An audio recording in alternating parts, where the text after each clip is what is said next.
सारे मेरे पख्तूनख्वा के एमपीज़ और मुझे नहीं पता कि एमएनएस भी हैं, लेकिन जो सारे मेंबर जो प्रोविंशियल असेंबली के जितने भी हमारे अरकान हैं, मैं सबसे पहले तो आप सबको ये वाज़ेह कर दूं कि जो मैंने कल पंजाब असेंबली से अपने जो पार्लियामेंट्री पार्टी से एड्रेस किया था, तो उसमें एक गलत फहमी होगी, वो मैं आप सबके सामने पहले वाज़ेह कर दूं। गलत फहमी होगी हमारी ऑपोजिशन को, और यानी हमारी जो जो जो गवर्नमेंट में बैठी हुई और जो पीडीएम के लोग हैं। देखें, हमने फैसला कर लिया है कि हमने ये असेंबलियों से, केपी और अपनी पंजाब की असेंबलियों से इनको डिसॉल्व करना है और इलेक्शंस पे जाना है। हमने सिर्फ इनको, पीडीएम वाले लोगों को, इनको एक पैगाम दिया कि देखिए 66% पाकिस्तान में इलेक्शन होगा जैसे ही हम अपनी ये दो असेंबलियां डिसॉल्व करेंगे। अब 66% पाकिस्तान में जब इलेक्शन होगा तो जो फेडरल गवर्नमेंट है वो तो उसका तो काम करना खत्म हो जाएगा, क्योंकि वो तो सारे इलेक्शन में चले जाएंगे। जब 66% पाकिस्तान में इलेक्शन होगा तो फेडरल गवर्नमेंट क्या करेगी? वो सारे इलेक्शन में चले जाएंगे। इसका मतलब मुल्क हॉल्ट हो जाएगा। अब मैंने उनको ये समझाया, कल कोशिश की, और मेरे ख्याल में गलत पैगाम चला गया कि देखिए, मैं मुल्क के लिए आपको ऑफर कर रहा हूं। इलेक्शन तो जब भी होंगे वो इंशाल्लाह, चाहे अक्टूबर में हो चाहे अगस्त, अगले अगस्त में हो, इंशाल्लाह तहरीक इंसाफ ने तो अब जीतना है। वो जीतना इसलिए है कि लोगों ने जो इनकी कारकर्दगी देखी है पिछले 7 महीने में, लोग तो यानी इनसे इतना मुतनफर है कि ये बाहर ही नहीं निकल सकते। ये जिधर पब्लिक के अंदर जाते हैं, इनको चोर के नारे लगते हैं। मुल्क तो ये किसी एक शोबे के अंदर मुल्क में कोई फायदा नहीं हुआ, यानी कोई इंप्रूवमेंट नहीं हुई, बल्कि मुल्क तो नीचे जा रहा है।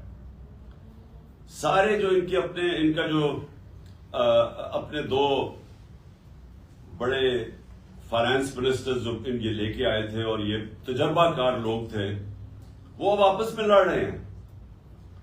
वो जो मिफ्ता इस्माइल है, वो जो पहला फाइनेंस मिनिस्टर है, वो तो अब ये कह रहा है कि ये डिफॉल्ट की तरफ लेके जा रहा है इसहाक डार, और इसहाक डार कह रहा है कि उसने कुछ किया ही नहीं है जब वो फाइनेंस मिनिस्टर था।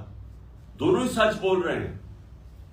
दोनों ही सच ये बोल रहे हैं कि मुल्क जा तो डिफॉल्ट की तरफ रहा है और दोनों ने कुछ नहीं किया, स्वाय स्टेटमेंट्स देने के और हमारे ऊपर तनकीद करने के। उनके पास तो अब कोई रोड मैप ही नहीं है इस मुल्क को बचाने के लिए। और जो बाहर की भी फाइनेंशियल मार्केट्स हैं और पाकिस्तान के अंदर भी जो बिजनेस कम्युनिटी है, उनको पूरी तरह इत्मीनान इनके ऊपर उठ चुका है। वो समझते हैं कि अब इनके पास कोई अब हल ही नहीं है, कोई रोड मैप नहीं है। तो लिहाजा मुल्क का जो माशी हालात हैं वो बड़ी तेजी से नीचे जा रहे हैं। और कोई भी शोबा, बिजनेस ले लें, इंडस्ट्री ले लें, ज़राअत ले लें, आईटी ले लें, एक इस वक्त मुल्क के अंदर जो इस मुल्क को वेल्थ क्रिएशन कर सकता है, दौलत में इजाफा कर सकता है, एक भी नहीं है शोबा जो कि इनकी जो अब इस हुकूमत के ऊपर एतमाद रह गया हो। तो ना अंदर से कोई इसके ऊपर एतमाद नहीं रखता है, ना बाहर से। 75% पाकिस्तानी कह रहे हैं इलेक्शंस करवाओ, क्योंकि वो भी ये समझ गए हैं गवर्नमेंट फेल हो गई है। तो इसमें हमने सिर्फ इनको ये कहा कि हम तो ये करने जा रहे हैं। आपको अगर मुल्क की फिक्र है तो आप इस वक्त, आप क्योंकि मुल्क आपसे संभाला नहीं जा रहा, मुल्क जा रहा है डिफॉल्ट की तरफ, तो आप भी इलेक्शंस करवा दें। एक जनरल इलेक्शन ही हो जाए, बजाय ये कि 66% पाकिस्तान में होगा। ये मेरा मकसद उनको कहने का था। बाकी इनसे बातचीत किस चीज पे होगी, हो ही नहीं सकती। ये जिसलिए गवर्नमेंट में आए हुए हैं और हमने अपनी तरफ से पूरी जोर लगाया गवर्नमेंट करने में, उसमें जमीन आसमान का फर्क है। इनका सिर्फ गवर्नमेंट में आने का मकसद क्या था? अपनी चोरी माफ करवाने के लिए। पहले ही अपनी चोरी माफ करवा चुके थे जनरल मुशर्रफ से एनआरओ लेके। अब ये दूसरा एनआरओ इन्होंने लिया है, वो भी बदौलत जो इनके हैंडलर्स थे उन्होंने इनकी वो सहूलतकार बने इनको दूसरा एनआरओ लेने के लिए। और जनरल मुशर्रफ को जो सबसे बड़ी तनकीद हुई थी वो उसके एनआरओ देने पे थी। बाकी तो जनरल मुशर्रफ ने इन दोनों पार्टी से मुल्क को बेहतर चलाया था। लेकिन उसको जो लोग बुरा भला कहते हैं, लोग अभी भी नहीं भूल सकते कि चोरी हुई मुल्क की।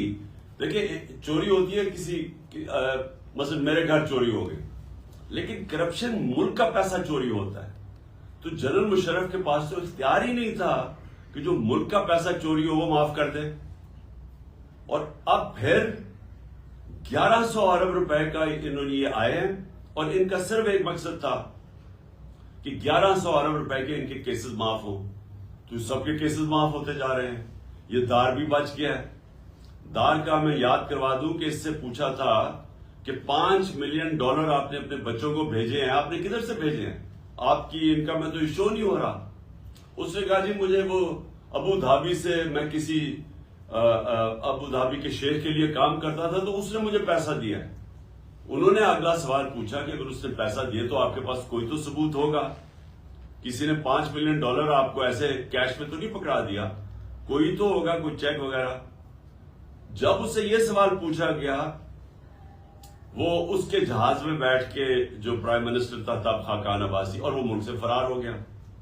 अब आके इन्होंने कानून इतना बदल दिया कि वो भी पाक हो गया। और अब वो मरियम भी बच गई है। नवाज शरीफ की तैयारी हो रही है उसको भी बचाने के लिए। आसिफ जरदारी के केसेस वो खत्म हो रहे हैं। 1100 अरब रुपए का मुल्क को डाका पड़ रहा है। और यही इन्होंने अभी तक, अगर इनका कोई कारनामा है तो वो है कि अपने केसेस माफ करवा लिए उसके। और उसका जो दूसरा इनकी कोशिश है कि किसी ना किसी तरह इमरान खान को डिस्क्वालीफाई करें, किसी ना किसी तरह पीटीआई के लोगों के ऊपर केसेस करें ताकि हम नॉकआउट कर दें, यानी टेक्निकल नॉकआउट करके तो हम किसी तरह इलेक्शन जीत जाएं। और ये नहीं जीत सकेंगे। तो मुल्क का इस वक्त जरूरत यह है कि सियासी इस्तेकाम आए, उसकी वजह से माशी इस्तेकाम आएगा। सियासी इस्तेकाम आ सकता है सिर्फ एक तरीके से, वो है इलेक्शंस। और इसीलिए आज 75% कौम इस चीज के ऊपर आ गई है कि इलेक्शंस के अलावा कोई दूसरा रास्ता नहीं है। और हमने इनको इसलिए ऑफर किया क्योंकि हम असेंबलियां डिसॉल्व करने जा रहे हैं पंजाब और केपी की। और वो इसलिए हम करने जा रहे हैं कि हम समझते हैं आपकी ये मुल्क की जरूरत है इलेक्शंस, और पीटीआई की जरूरत इलेक्शंस नहीं है इस वक्त। पीटीआई तो इंशाल्लाह जब भी इलेक्शंस होंगे तो हम जीत जाएंगे। बल्कि जितनी देर ये बैठे जा रहे हैं असेंबली में, इनका तो ग्राफ और तेजी से नीचे जा रहा है।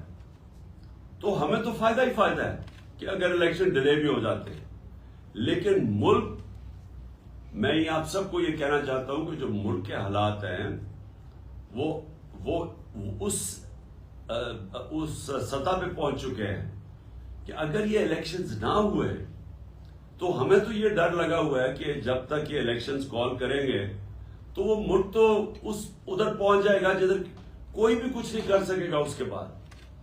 और मुझे ये समझ नहीं आ रही कि क्या ये जो हैंडलर्स हैं जिन्होंने 7 महीने इनकी मदद की, जिन्होंने इनकी मदद की इनको इक्तदार में आने के लिए, और हम आपकी जरा स्टेटमेंट सुन लेना मरियम की, उसकी खाकान अब्बासी की, उसकी मेरे ख्याल में राना सनाउल्लाह, और इनका एक और एहसन इकबाल, इनकी तो टीवी पे स्टेटमेंट्स हैं कि एस्टैब्लिशमेंट के बगैर तो कभी नो कॉन्फिडेंस कामयाब हो ही नहीं सकता है। इनकी तो स्टेटमेंट्स इन्होंने खुद टीवी पे दी हुई हैं। तो जो सहूलतकार इनको लेके आए थे, तो क्या उनको ये नहीं पता कि मुल्क किधर जा रहा है? और दूसरा मेरा सवाल ये है कि इनको ये जो पीडीएम के लोग हैं, हम सबको पता है इन्होंने क्या करना है। इन्होंने फिर मुल्क छोड़ के भाग जाना है। ये भागने की तैयारी कर रहे हैं कि अगर इन्होंने जब हालात बुरे देखे या मुल्क डूबने लगा तो इन्होंने तो बाहर भाग जाना है। इनके तो पैसे दौलत सब कुछ बाहर पड़ा है डॉलर्स में। तो जब रुपया गिरेगा डॉलर का तो फायदा होगा इनको। तो इसलिए इनका स्टेक पाकिस्तान में नहीं है। नवाज शरीफ जो है उसका जो इंटरेस्ट है वो पाकिस्तान में नहीं है। वो फैसले पाकिस्तान की बेहतरी के लिए नहीं करता।